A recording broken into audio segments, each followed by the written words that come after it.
go ahead and get started. First of all, thanks for joining us today. We really appreciate it. The goal of the Short Sale Blueprint really is to educate agents and brokers out there on how to do short sales and how to grow their business. And so this is part of a series that we're putting together where we are interviewing agents or brokers that we think are really impacting the business and doing a great job. So without further ado, I want to introduce everybody to Bill Watson with the Watson team, RE/MAX Professionals. And with that, we're going to go ahead and kick off the interview, and we'll start from there. Great. So, Bill, tell us about yourself, how you got started in real estate, and then also how you ended up going into short sales. I've been in the business in Denver, in the real estate business since 1984, and I entered in through the new home business, new home sales. And so I'm in my 28th year, and I'm entering what I think is going to be my fourth cycle as we start to maybe see some kind of recovery in certain parts of the market. With RE/MAX and RE/MAX Professionals in Englewood, Colorado. And I've run the gamut. I've owned real estate companies. I was the VP of Sales and Marketing for two very popular builders here in town. I owned a home building company, and at the same time ran real estate companies really for the last 28 years. Started in a down market. Started when HUD was the largest advertiser in the Denver Post and what used to exist, the Rocky Mountain News. And so I kind of understood the dynamics about it. And, we're still going strong. We've got a great coach that continues to help us build our business in Greg Proctor, and I've been associated with him now for about 8 years. And even in a down market, we have found ways to thrive. And one of those ways was creating a pillar in our business called short sales. Awesome. That's actually kind of a perfect lead into this next question. As you mentioned, you've diversified your business, but what areas of real estate are you really focusing on in 2012 and beyond? Well, we're an REO broker. We've been doing short sales for quite a while, and here's what we see. What we see right now is a tale of two markets. We have a market that's operating above the distress level, that is traditional sellers below $350,000, where we have about a 40% drop in inventory. So the economics 101 is taking place of supply and demand. And especially if you get in that $150,000 and $200,000 price range, we're seeing homes with multiple offers. I just put a little property on the market for a bank on Thursday. By Saturday, we had 60 showings. I'm sitting with 15 offers. And so it's that kind of market that we're seeing up above. Down below, we still have, this thing we call shadow inventory. We still have people that are having problems making their house payments. We still have homes that, their value is not worth what the original loan was. Thus, it's a short sale or bank owned. So as we move to 2012 and beyond, we think that there's some shifts. We think that there's certainly going to be a traditional market just based upon the supply and demand. But we also think that we're going to see the banks moving more towards the short sale and less towards the REO for a number of reasons. A, I think they make more money on a short sale. B, if they can keep the seller or the previous owner in the property taking care of it while it's short selling, it protects their asset. There's a lot of benefits to just short selling it rather than just kicking somebody out and moving on with an REO. Recognizing that there's some cases where they'll just have absolutely no choice. In the Denver market, from that side, so a lot of our focus now, even though I've been doing short sales since the last quarter of 2007, before most of us knew what the word was. We have all these new terms in our vocabulary now. And even though we started them there, we're actually ramping up because we think there's going to be a greater opportunity to help people with the short sale of their properties, probably over the next, and I know this is going to be a wide gap, but 2 to 5 years, depending upon how the markets react. So as you guys are in this field since 2007, what have been your top 2 or 3 ways to generate leads in short sale business? Well, now one of our greatest lead generators is referrals. We've done such a good job for so many clients, and believe me, birds of a feather flock together, and that's where it's at. Another lead generator is for sale by owners. We have found that prospecting for sale by owners have been a great source for short sales, because that's why they're going for sale by owner, because they're trying to get out of the commission thinking that maybe somebody's going to save something.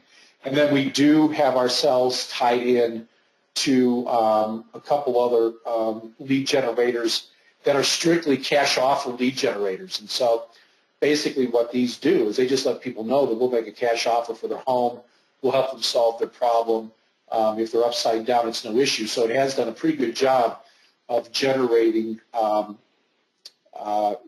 distressed sales, people that have to short sale. And then through Craigslist, and we have a website called helpforhomeownersco.org that we drive people to for any kind of free reports that we have. And that's how we've been generating it. We have a guaranteed sale plan with our company that if we can't sell your home at a price acceptable to you, we'll go ahead and buy it. And that's been very, very appealing to an awful lot of people that have to get their home short sold. Interesting.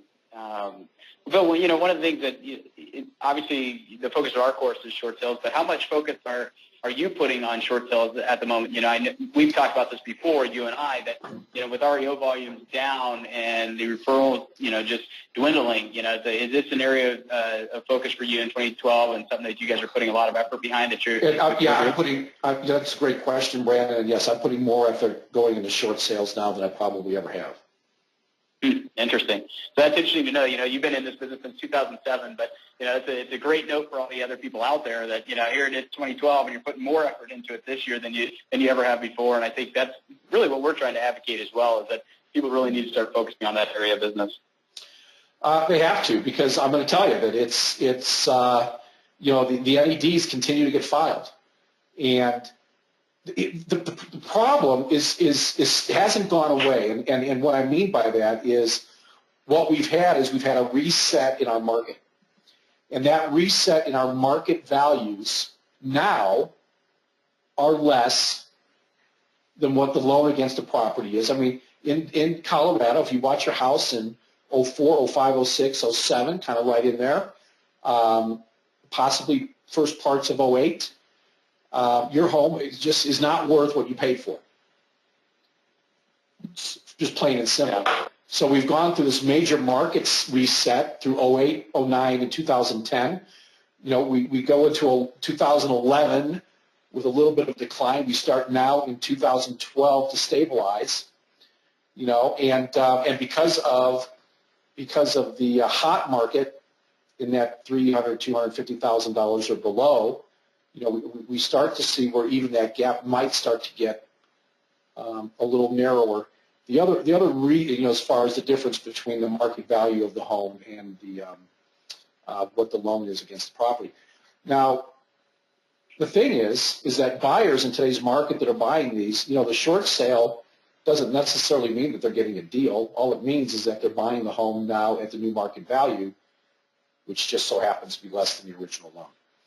The other thing is that the banks, after all of these years, I mean, my experience is that they also are more focused on it, and they're doing a much better job of working it through their systems. We're getting approvals quicker, and they're almost performing like a traditional real estate deal now. But I can tell you, back in 07 and 08, I mean, I had one house that took me 18 to 19 months to close, and it was 8 offers later. I mean, if the bank would have just had their act together on the first offer, they would have made more money. It would have been done. But it was such a process in those days. They didn't understand what they were dealing with, that it literally, in some cases, took that long. Now, you get a good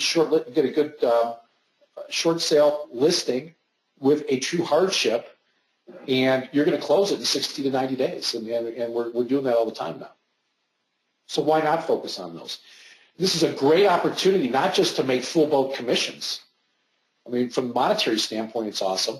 But secondly, you're really helping people with a real estate need that they didn't have before. So it also provides a lot of satisfaction. So, Bill, Totally agree. when you get to the point of you connect to somebody as far as they need some kind of solution, whether they come through a referral or they hit your website or whatever the case may be, they get to a phone conversation with you or one of your team members there. What's the language that you talk to them? How do you talk to them to convert them into a listing? Well, what does that process look like for you guys? When I get the initial phone call, it's all I'm doing at that point is I'm converting to an appointment. And I let them know, right off the bat that I'm just here to help them. I'm here to help them save the home. I'm here to help them out of their problem. And let me tell you why that's key. Is there's a million realtors out there that can list a short sale. The real thing is what's their real situation like, and I'm not really going to learn that over the phone because it's pretty personal. So the very first thing that we do is we just simply want to set the appointment, and I do that very softly. I just say, look, I need to come by and visit with you. I want to take a look at the home, and I'm here to help you accomplish the goal that you're trying to achieve out of this. If you want to try and save your house, I can show you how to do it, and I can. I can show them how to do it. Because once I get into the house, I take a look at the home and I start to visit with them, I've got very specific questions that I'm going to ask, and I'm going to want to know if they've tried a loan mod. I'm going to want to know really what their job situation is like. And more than anything else, I really want to find out what their end game is. In other words, I meet with some people that really want to save their house. That's the way it's going to be. I've got some people that say, you know what, I'm through with this. If I lost the house in foreclosure, I just don't care anymore. And and we've got to find those things out because we've got to find out, because once we start to go down the road with these people to help them solve a very, very big problem, I got to make sure they're in the game with us. I mean, we're a partner in this deal. And so, I find out their hardship. I find out how bad things really are.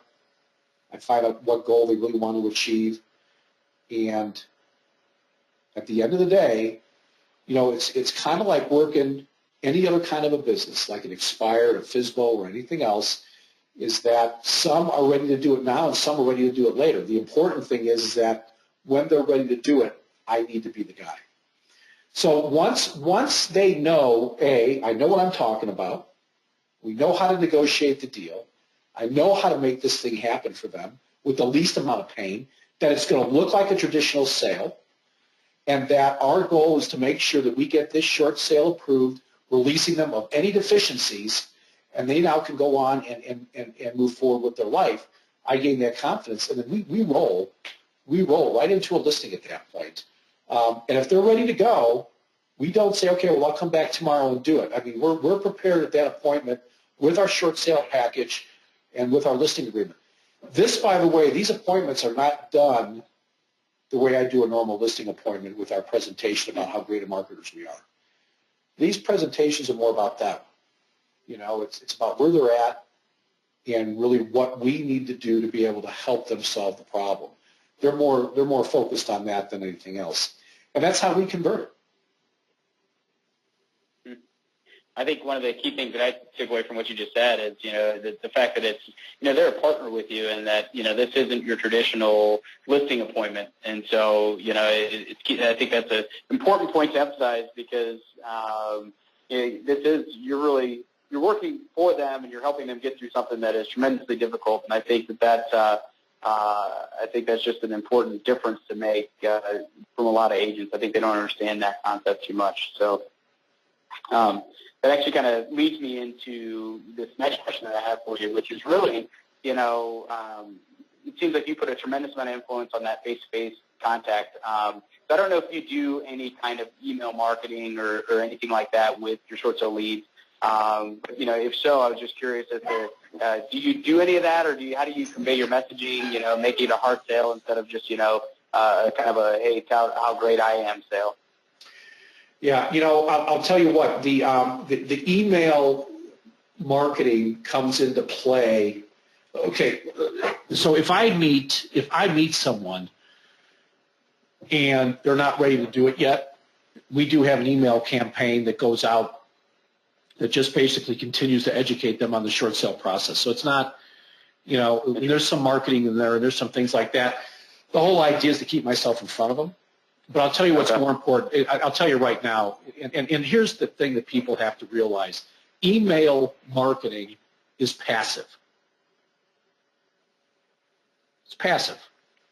It's done, and this is my opinion. You email market in order to make sure they're getting something in between the phone calls that you're going to make.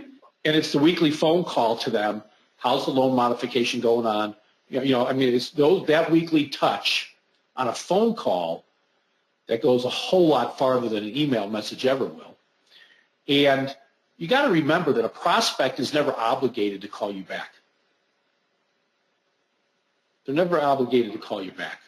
So you leave a message. If you have to leave a message, it's a warm message just following up on it to see how the loan modification process was going. That's if they're not ready to go. And, have you received any of the nasty forms that end up on your front door? I try to prepare them for as much as what's going to happen. And then, of course, my biggest goal is to make sure that they don't wait so long that we end up in a situation where you don't have enough time from the time you list the house to the time of getting an offer in before you stop it for sale at the courthouse steps. So yes, we do email market to them, but it's not like we email market and forget about them, because sure. This person really appreciates somebody who actually calls them. That makes sense. Now, is that something that you are pretty much handling the whole process of calling them and setting appointments and all that kind of stuff, or do you have team members who are specialized and you've trained to do that for you? Yeah, we do have two team members that do it, but I got to tell you something. When I'm working the leads and I'm doing it at this level, I really enjoy making the call. I really enjoy making the call.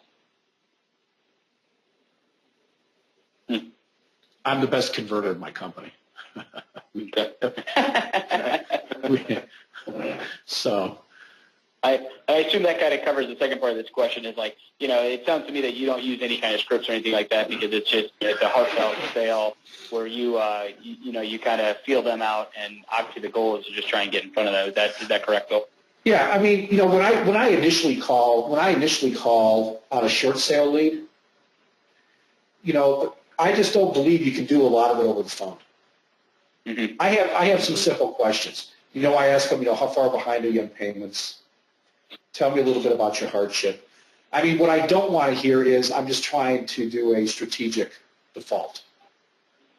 Sure. I'm not going to go on that appointment. I have not. Strategic defaults are pretty tough to do. Yeah. I'm here to help the people that really need to get it done. So, once I get a sense of that, and I let them know, look, I can help you.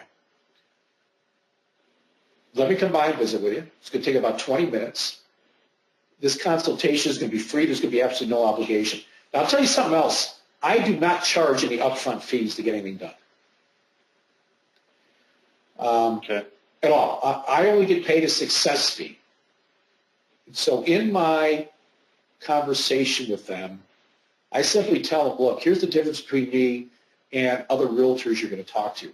If anybody comes to you and they want an upfront fee for not accomplishing a doggone thing for you, then run the other way. So what I do is I get those people out of the way immediately. Then I tell them, you're probably going to get contacted by companies like We Buy Ugly Houses. or investors. Right. And here's the thing I want you to realize there. They don't care about you. They only care about their business model.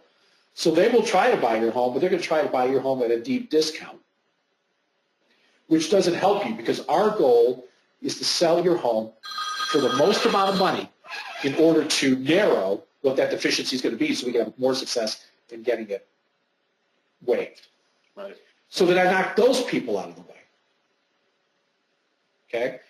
And so I try to diffuse a number of different approaches while I'm on the phone with them.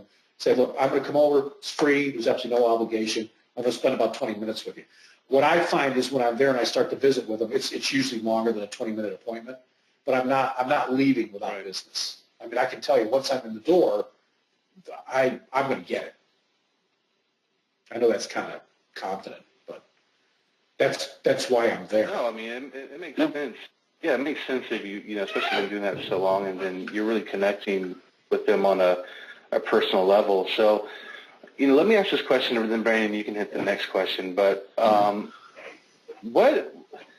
when you're connecting with these people, what are their thoughts and feelings on their mood or attitude towards the bank?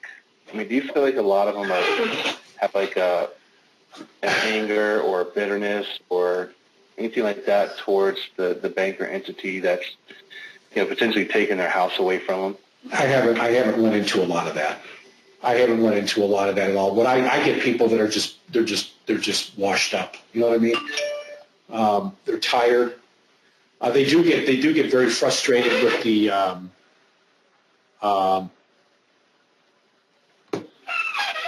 they get frustrated with the process of trying to do a loan mod. Mm-hmm. I mean, it's poor at best. I mean, you get a call center person every time you make the call.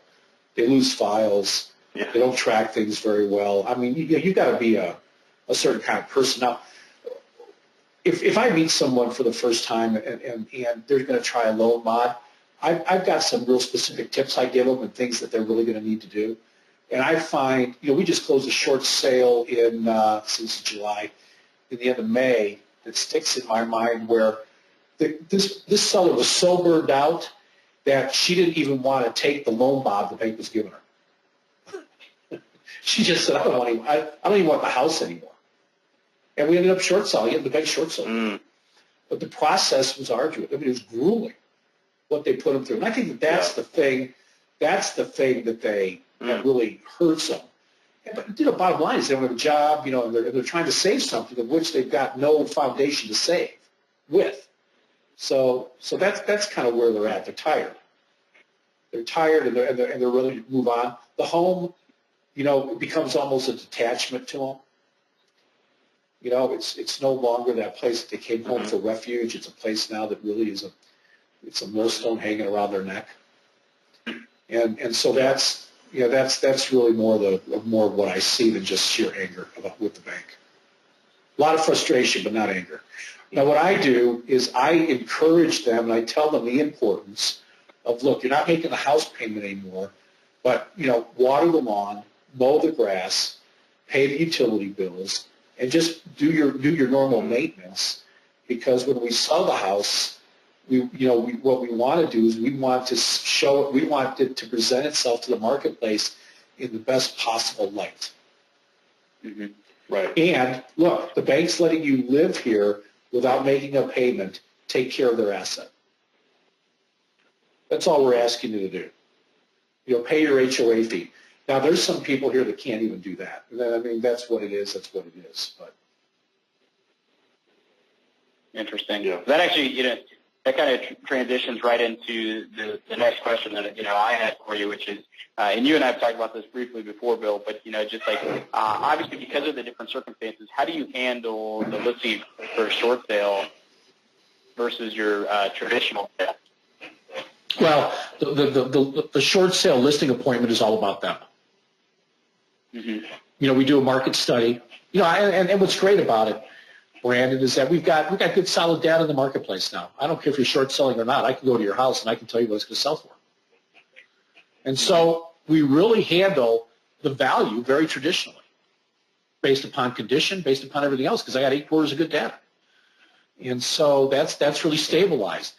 The big difference is I'm not as focused on all the things that we're going to do to market it. What I'm more focused on is, here's how we're going to handle it. Here's how we're going to make it look like a traditional sale. And, I might as well tell everybody, I have never negotiated a short sale in my life. So I right out of the chute, and I never have. I never have, and I never will.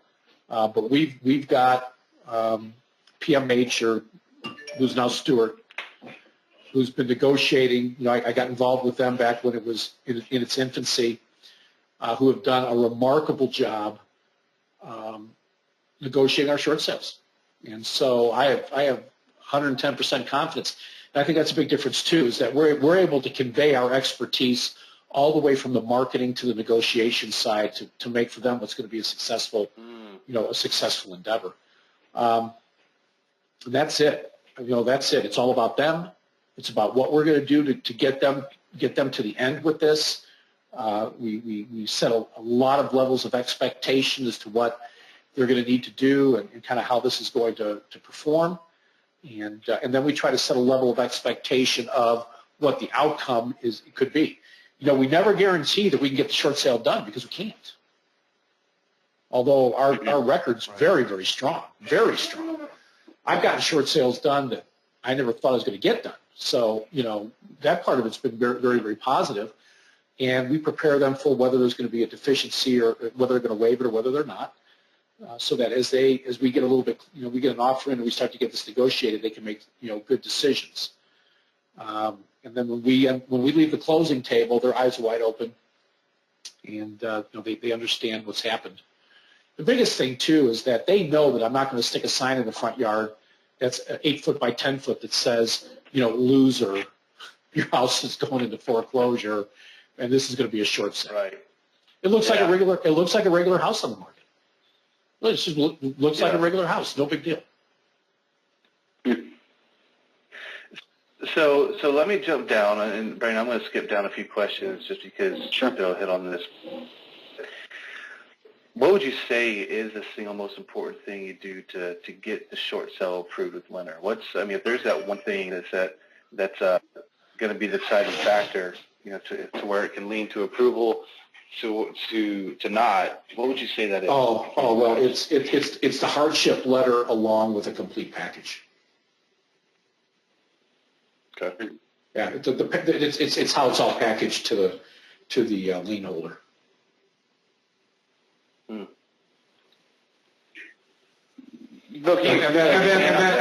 I will tell you, I can't put enough weight on what our negotiators do. I mean, they're outstanding in the way they communicate. They communicate with the investors. You're talking about the PMH negotiators? Yes.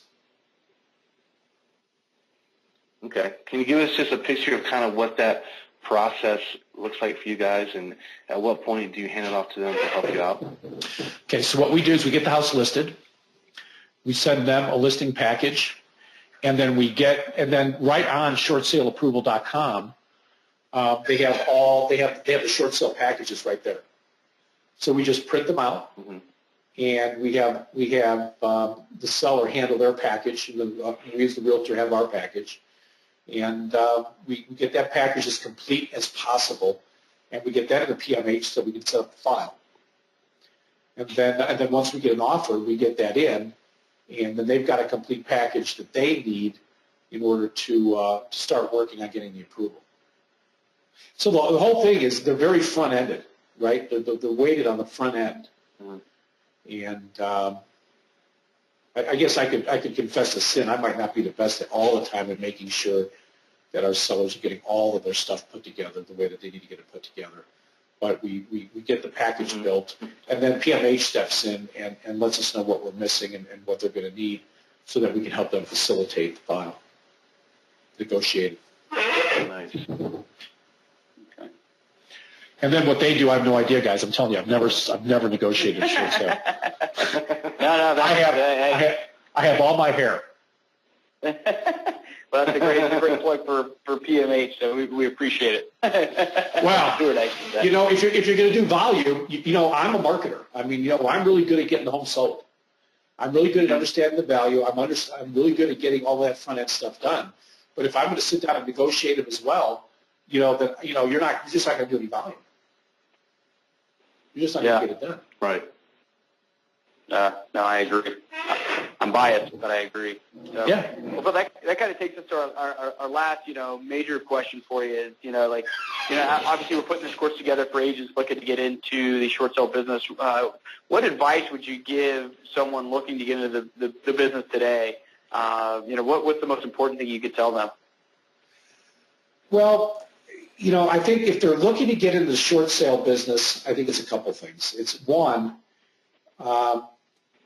you know, they've really got to go in, and I know it's so clichéic, but they got to care about the people that they're going to work for. I mean, you know, this is a home is the second most emotional word in the English language next to mother, according to Webster Dictionary. And so, you know, I mean, when you're going in and and so here's what you've got going on. You've got losing your home, lack of dignity, lack of self-confidence. I mean, you know, you're looking at people, you know, maybe they've got kids. You know, you're visiting with people that in many cases are at their wits' end and they don't know where to go with it. They would love to save their home. They may not be able to save their home. In most cases, even people that are getting loan mods done are defaulting on the loan mods. And so if you're going to get into this business, you got to appreciate that. You got to appreciate that it's going to take more work. It's going to be longer time frames from the time you get the house listed to the time you get a paycheck. But that's the nature of the business. But like anything else, if you build the pipeline, right, they all start to close, and that equation kind of starts to go away. Don't treat it, it's so different than the rest of your real estate business. So don't treat it that way. You deal with the client differently. You deal with the way the offer is structured differently. You know, none of it is traditional. And you know, and work hard, because I will tell you that you know, it's not an easy part of the business. But I will tell you that it is probably one of the most gratifying and most rewarding. Right. And don't toy with it. Don't play with it. Don't do a short sale now and then. I mean, get in it. If you're going to get in it, get in it. Yeah. If you're not going to get in it, refer it to me. I like it. I like it. So there was my plug. Yeah, exactly. And I will tell you, the last thing is, don't negotiate them yourself. You know, don't spend your day doing what you don't do. You know, right. So I'll share with you a story. We had a short sale with PMH that was FHA approved. We were 2 days away from closing, and suddenly a second showed up that we title thought was rolled into the first. And what it was they had done a second that they added on top of the loan in order to help offset missed payments. Now we're 2 days away from closing, and this raises its ugly head. And they're telling us, well, you know, the negotiator is saying, well, we've got to send this down to HUD for a variance, and it's going to take 30 days. Well, one of the negotiators at PMH had a good contact at HUD, called down there to find out that we were like number 841 in the queue. She got it moved up to number 2, got the variance approved the next day, and we closed it on time. I'm going to tell you something, and that's a true story. So, I mean, you know, that right there. So if you're going to get into the short sale business, don't negotiate these things yourself, because it's a different language. You know, these are asset managers that are talking to investors and asset managers. They don't talk our lingo.